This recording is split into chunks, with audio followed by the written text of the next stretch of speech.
In this video, I will show how to flash fill in Microsoft Excel. So we have this full name. So firstly, in this column, we will write first name.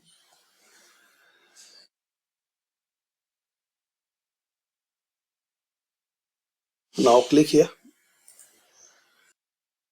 Now select this cell and press Ctrl E.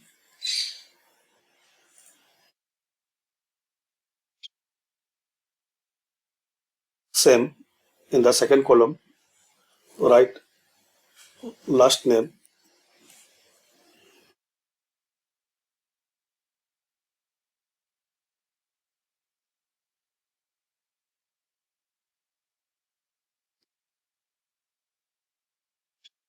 Then press Ctrl E.